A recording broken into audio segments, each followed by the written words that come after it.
everyone, Engineer Pat 5290 coming to you with yet another product review, the third one in about 3 months. Today we're going to be reviewing and running the Norfolk Southern GP15-1 by Walthers train line. Okay, before we go into the detail of this awesome engine, let's talk a little bit about the history of the GP15-1. The GP15-1 is a locomotive that not too many rail fans talk about anymore. The GP15-1 is a 4-axle diesel switcher that was produced by EMD between June of 1976 and March of 1982. This was intended to provide an alternative to the rebuilding programs that many railroads were applying to their earlier switchers. This engine produced 1,500 horsepower. The power was provided by EMD 645E engine. And the total length of the engine was 54 feet 11 inches. The total weight was right at 246,000 pounds with a 2,900 gallon fuel tank, and the engine type was a V12 two-stroke diesel. During its tenure of 1976 to 1982, a total of 310 engines were produced, and there were not many owners of this locomotive. The Chicago and Northwestern, Conrail, Missouri Pacific, and the Frisco or the St. Louis-San Francisco Railway. Chicago and Northwestern ordered 25 of them. Missouri Pacific ordered 160, which most of them are in service with Union Pacific. Conrail ordered 100 of these engines, 1,600 through 1,699, and these were all retired by CSX to GMTX, and Norfolk Southern retired theirs in 2007, and those were sold to Larry's Truck and Electric. St. Louis, since the Frisco Railroad ordered 25 of them, all have been retired by BNSF. Some were traded for GP38-2s. And there was actually a nickname for these GP15-1s. If you look at the back of the engine, you can definitely take a look.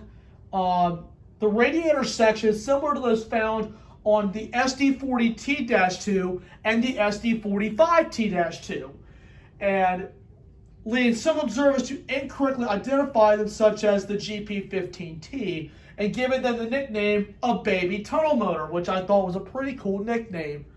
The GP15T was produced between 1982 and 1983, and the Sienna was a majority of that order, and there was only 28 of those produced. So not very many examples of the GP15-1 are in service on the Class 1s, but the Commonwealth Railway, where I live, has a GP15-1 in service. It's the Commonwealth Railway's 1534. It was ex-Norfolk Southern, ex-LTEX 1424, so it was on the same serial number as the 1446. All right, that's enough history on the GP15-1 itself. Let's narrow it down to the engine we have now. This is Norfolk Southern GP15-1 1446. To give you the building information, it was originally built in August of 1979 as Conrail GP15-1 number 1685. It kept its original number until the split of 1999, where Norfolk Southern renumbered it to 1446. LTEX kept that number during its ownership, and now it is in service on the Temple and Central Texas Railroad. It's a short line that acquired a few GP15-1. So you are still seeing a few GP15-1s out there. They're really, really hard to find. And while I'm looking at it, I'm going to also look up the information on NS 1424, which is the one the Commonwealth Railway has. That engine was built in November of 1979 as Conrail 1650, and that went through the ownership of Conrail, Norfolk Southern. After 2007, it went to Larry's Truck and Electric, and now the Commonwealth Railway has that locomotive in service now, and that's the last unit that the Commonwealth has. So they have the one GP15-1. So a GP15-1 in my area is actually pretty cool. All right, so that's some history on the GP15-1 and 1446 and 1424 in particular. Let's talk about Walthers' trainline rendition of this model. It's actually a very handsome model. This is more of a starter line for the ones that might just be interested in getting into the hobby for the first time. I saw this at my local train store, and I thought it looked pretty cool. So I decided to pick one of these up and give it a try. As you can see, it's got the separately applied horn. And as you can see right there, you can see that little metal plate's got some little rivets in there, which look pretty cool. The top looks pretty cool, and even the radiator fans look really sweet on this thing. And if I can move it into the light a little bit, you can see a lot of this is just molded in. It's all molded in, which looks pretty cool. The doors look nicely molded in, even the little electrical cabinet as well. Even these trucks, take a look at the trucks. Look at the detail that are in these trucks. And this is just a Walthers trainline locomotive. Very, very pleased with this. Very pleased with this. And I will go ahead and turn it around to the back. The back is nicely done with some really nicely molded in details with lots of little rivets all over the place. The backup light, the number boards, and even the crisp Norfolk Southern horsehead paint. And this engine wore the horsehead paint scheme. The paint job is awesome. I can't see anything wrong with it. It literally looks like the real deal. Battery boxes look good. The front of the engine looks really, really nice as well. And this baby is actually a little pull and force. So I'm really, really happy with this. I also want to give someone credit as well for inspiration for me getting this locomotive. SMT Mainline. He actually got a GP15-1 as well. He got his in CSX paint. And I thought it was just pretty cool. So, yeah, lots and lots of pretty details all over the place. Even the windshields are nicely done as well. The windows are nicely done as well. So, pretty engine. And this tank is metal, as a matter of fact. Metal fuel tank looks pretty good too. And this locomotive is just standard DC. This one right now is pending a DCC upgrade. So you're going to be hearing a lot of winding in it when I first put it on the layout. But yeah, I would have to say for BFOTE this time is the molded in details.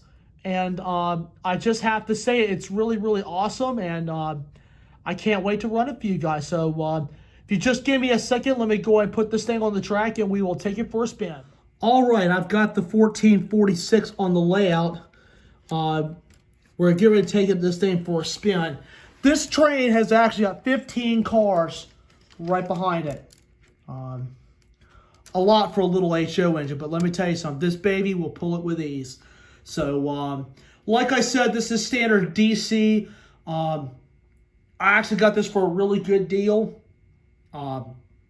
This engine is pending DCC upgrade, because my plan with it is to lash it up with the 3811.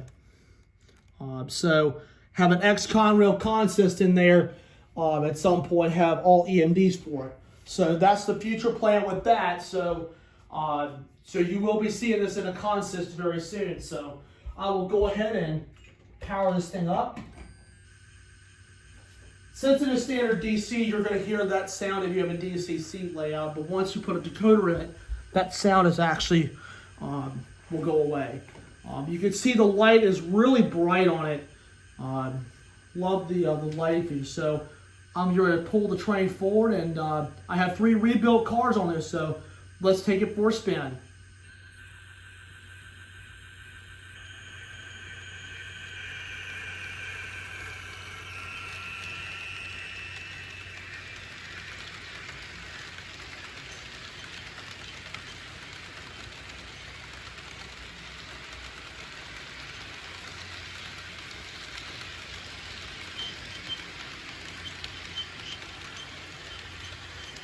Look at that. Look at that. I mean, it's pulling 15 cars without any problem. I call that serenity.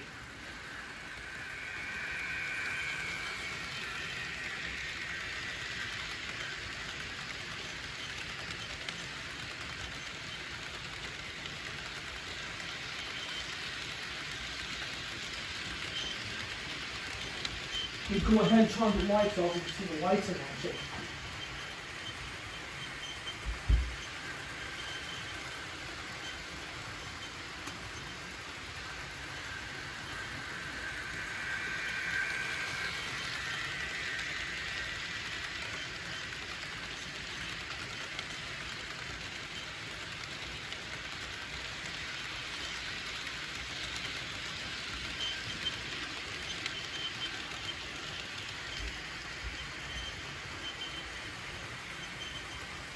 Love seeing a little nighttime operation.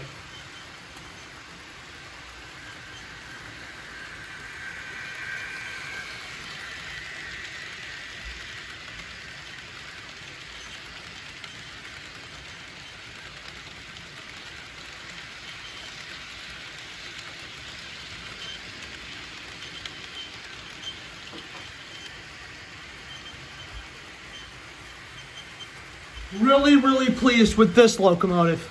Really, really pleased.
Love seeing the train go through the downtown scene.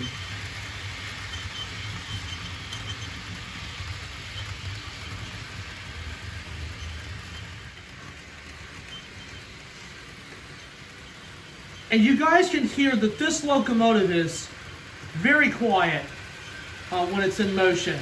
Really pleased with the way this thing runs.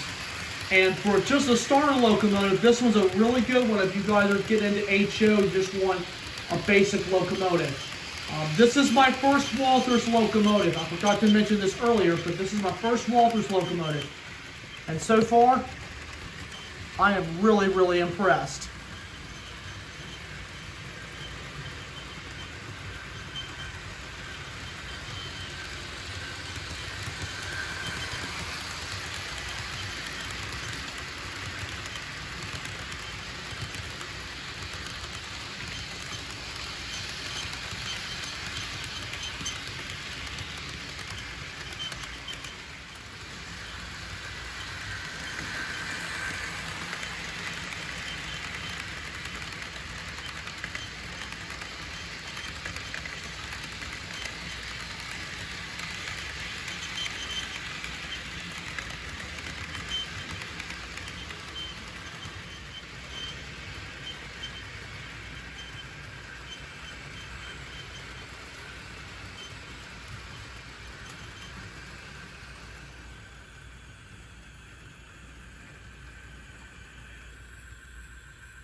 Well, guys, that pretty much wraps up for this review and running of the Norfolk Southern GP15-1.